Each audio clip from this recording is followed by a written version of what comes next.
ይህ ሰውዬ ያደረገው ተግባር እጅግ በጣም አነጋጋሪና አጠያፊ ሆኖ ዛሬ ላይ የብዙዎች መነጋገሪያ ሆኗል። ስለሱ ሀሳብ እንሰጣለን።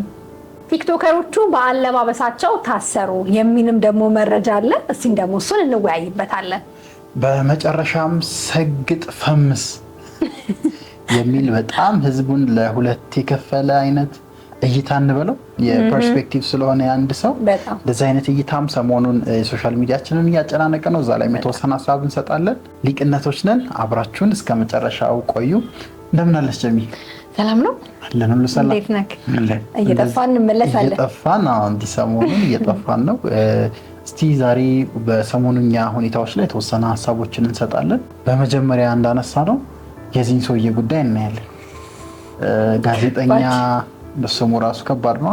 ካየነው ነገር መረጃውን ሰምተሻል አንቺ? ማለት ሰምቻለሁኝ እና እኔ ደግሞ እንደዚህ አይነት ነገር በጣም ነው የሚሰቀጥጠኝ፣ በጣም ነው የምጠላው። ያው የሚወድ ሰውም አለ ብዬ አላስብም። በጣም ዘግናኝ፣ በቃ ዘግናኝ የሆነ ነገር ነው የተፈጠረው። ብዙዎች ደግሞ አንዳንዴ እንደዚህ ሚዲያ ላይ የምታውቂው በነገራችን ላይ ማይንድሽ ራሱ አእምሮሽ እኮ ይነግርሻል። የሆነን ሰው አለባበሱን፣ ሚዲያ ላይ መታየቱን፣ ዝና ካለው ዝናውን አይተሽ አጠብቂም አንዳንድ ነገሮች በጭራሽ እና የጉዳዩን ምን ያህል አሳሳቢ እንደሆነ የሚያሳይ ነው እና ውስጥ ለውስጡን ብዙ በጣም የራቀ ነገር እንዳለ በዚህ አጋጣሚ እኔም አይቻለሁ።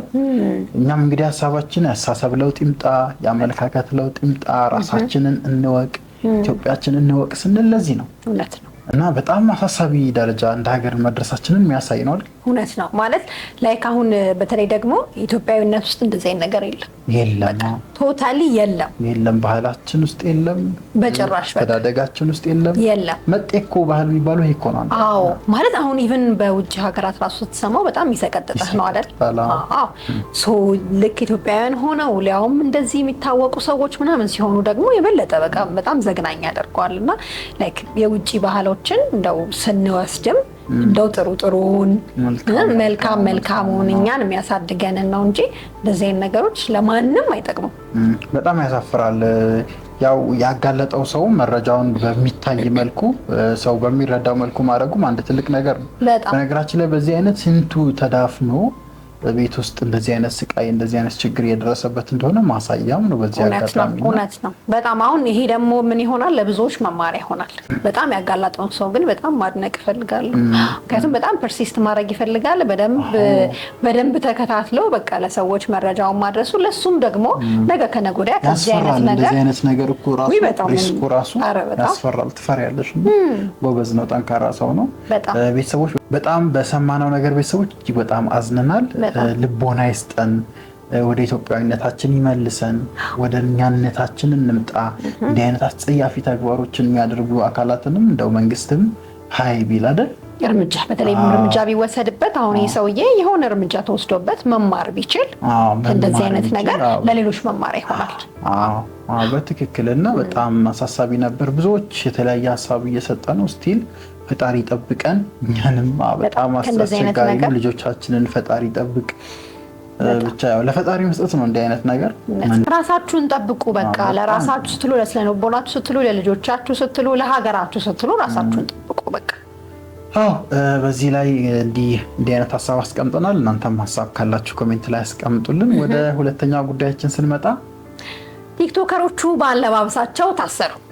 በጣም ይገርም ነው። እሱ ደግሞ በጣም መነጋገሪያ የሆነ ነገር ነውና አለባበስ ከዚህ በፊት እኔ ብዙ ጊዜ እላለሁ ቪዲዮቼ ላይ የአስተምሮት ስለሆነ አመለካከት ለውጥ ስለሆነ ይሄም አሁን ከውጪ ከመጤ ባህል ጋር በጣም ይገናኛል። በጣም እና የቲክቶክ አዋርድ ነው ነገሩ።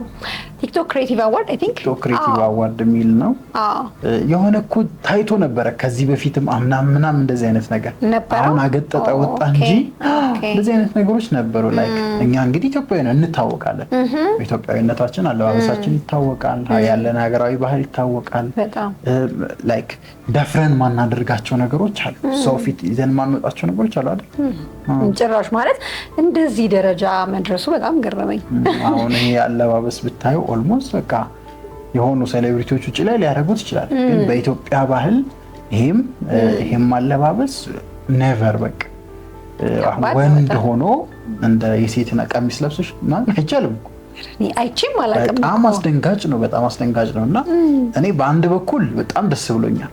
ለምን የሆነ አካል አለ ይሰማኛል፣ ሀገሬ ባህል የሀገሬ ሴት ልጆች የሚያዩት ነገር ነው እና እንደዚህ መሆን የለበትም የሚል አካል መኖሩን አሳይቶኛል። ወይ እሱ ፓርት በጣም ማለት ሰው በአነጋገሩ ሊታሰር ይችላል፣ በአለባበሱ እንደሚታሰር ደግሞ ኦልሞስት የመጀመሪያችን ነው ስናየው በሚል ሁኔታና ለምን ላይክ ተጽዕኖ ይታወቃል። የሶሻል ሚዲያ ተጽዕኖ ላይክ ዲስ ዴይስ ይታወቃል። ሶሻል ሚዲያ በአንድ ቪዲዮ ሚሊዮን ሰዎች ጋር መድረስ የሚችልበት ነገር ነው። ከነዚህ ሚሊዮን ሰዎች ውስጥ ደግሞ ቀጥታ ማይንዳቸው ውስጥ ምንም ነገርን ሳያመዛዝኑ የሚቀበሉ ህጻናት አሉ።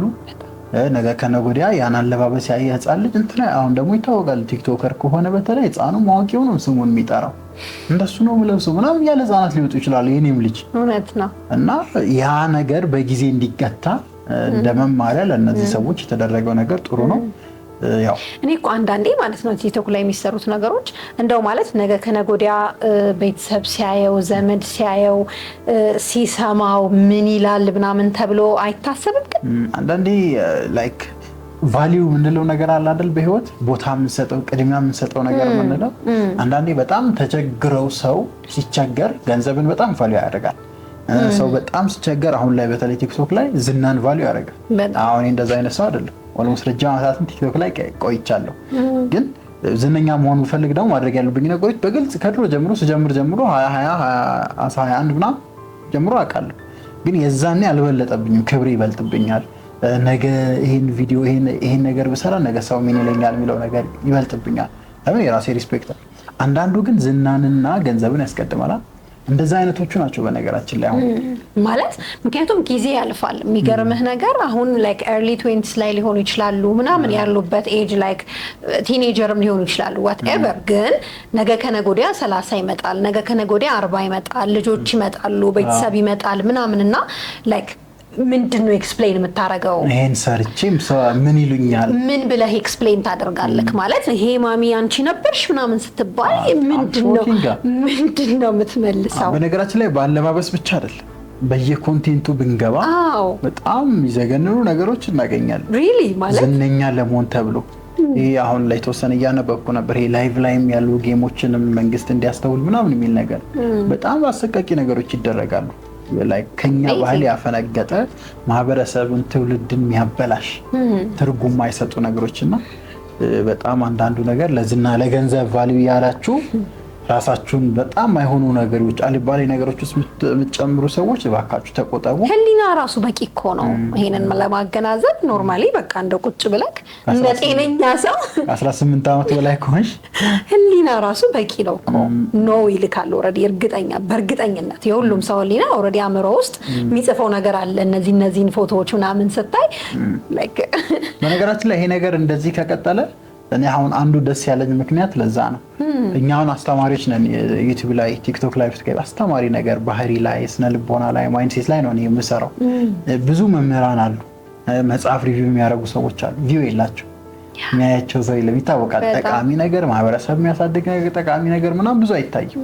እና በዚህ አጋጣሚ እነዚህን ደንገጥ ማድረግ ምናልባት የማህበረሰቡን ስነ ልቦና ወደ አስተማሪው ነገር ፎከስ እንዲያደርግ አልጎሪዝሙ ይታወቃል። ለምሳሌ ቲክቶክ እንደሚባለው ቻይና ሀገር ብትሄጂ የትምህርት ኮንቴንት፣ የሳይንስ ኮንቴንት፣ የፈጠራ ኮንቴንት ካልሆነ በቀር ቫይራል አይወጣም። አልጎሪዝሙ እንደዛ አድርገው ነው የሚያስተካክሉት። እኛ ሀገር ሲመጣ ነው ቀልድ ምናምን ፌዙ ምናምን የሚያደነዝዝ ነገር ምናምን ሚሊየንስ ኦፍ ፒፕል። ቻይና እንደዛ አይደለም በነገራችን ላይ። እና ይሄ እርምጃ አሁን ባለባበስ ተጀመረ አይደል? በየኮንቴንቱ ቢገባ ላይክ ይሄ ስድብ አለ እንደ ቀልድ እያሉ እየተሳደቡ የሚውሉ ምናምን አሉ።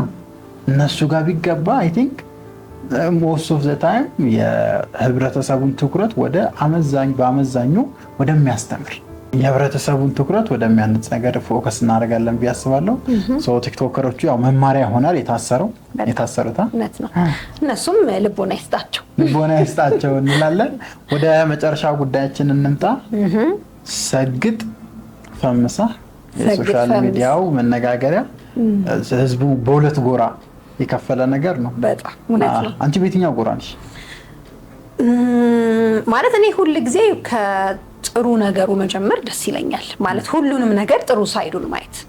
ሶ ለኔ ሰግጥን እንግዲህ አይ ቲንክ እንደተረዳሁት ከሆነ ላይክ ኮሚትድ ሁን፣ ፐርሲስት አድርግ፣ ለዓላማ ለምትለው ነገር ጽና፣ ምናምን ከሚለው አንግል ከሆነ እሱም ልጁም ላይክ አዶናይም እንደዛ ነው ብሎ ነው የሚያስረዳው። ሆፕፉሊ እኔም እንደዛ ነው የምረዳው። ስለዚህ ላይክ ለምትፈልገው ነገር ኦልሬዲ አሁን አንተ ትልቁ ፔንክ ገንዘብ ከሆነ ህይወትክን መቀየር ከሆነ ሰዎች ሊያውቁህ ይገባል። ሰዎች እንዲያውቁህ ደግሞ አንተ ውስጥ ያለውን ፖቴንሻል ማክሲማሊ ማሳየት መቻል አለብህ። ያንን ለማድረግ ደግሞ ኮሚትድ መሆን፣ መጽናት፣ ፐርሲስት ማድረግ ምናምን በጣም አስፈላጊ ነገሮች ናቸው። በቃ ምንም ሰው ሚልክን በቃ ላይክ ብዙ አሁን የሰዎች አስተሳሰብ ላይክ እያንዳንዱ ሰው ስትጠይቅ የተለያየ አስተሳሰብ ነው።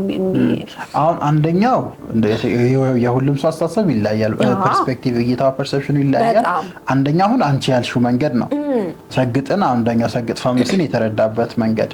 አንደኛው ግሩፕ ኦፍ ፒፕል ደግሞ ሰግጥን የተረዳበት መንገድ ካንቲ ባልሽው የአንድ ሳንቲም ሁለት ገጽታ ይሆንና ላይክ ምንም ይሁን ምን አድርግ የሚል ነገር። አሁን ብዙ ጊዜ ቪዲዮቹ ላይ እሱ ላይም ካየሽ ይላል እንደዛ ማንንም አትስሙ አይነት ነገር።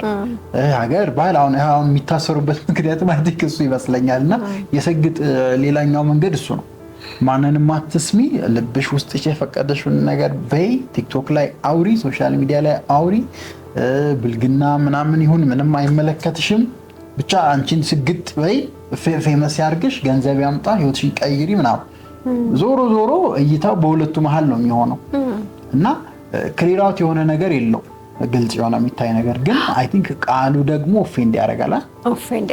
አይ ቲንክ የብዙ ሰው ግጭት ከቃሉ ጋር ለምሳሌ እሱ አንቺ ባልሽው መንገድ ከሆነ ሰግጥ ጽና ምናምን ከሆነ ጽናት ለምን አይሆን? ያው እኔ አሁን ብዙ ጊዜ ማስተምረው እሱን ነው። ባህሪህን ቀይር፣ ዲሲፕሊንድ ሁን፣ ጊዜን በአግባቡ ተጠቅም ማለት ይቻላል። ሰግጥ አትዩ መተህ ሰውየውን ማለት ነው። በዛ መልኩ መምጣት ይችል ነበርና ቃሉ ኦፌንድ ያደርጋል። የቃሉ ኦፌንድ ማድረግ ደግሞ ወደ ምን ይወስደዋል? አይዲያውን ወደ ኔጌቲቭ ይወስደዋል። እና አይ ቲንክ እዚህ ጋር በሁለት ጎራ የተከፈሉ ሰዎች አሉ። እኔ ምስማማው ቃሉን ቀይረ ነው። አዶናይ ከሰማኝ በዚህ አጋጣሚ ቃሉን እንቀይረውና በፖዚቲቭ መልኩ እደጉ ማለት ከሆነ የፈለክ አሉ ፖዚቲቭ ቃላት፣ መልካም ቃላት ሌትስ ክሬት ኤ ኒው ዋን ምንም ችግር የለውም።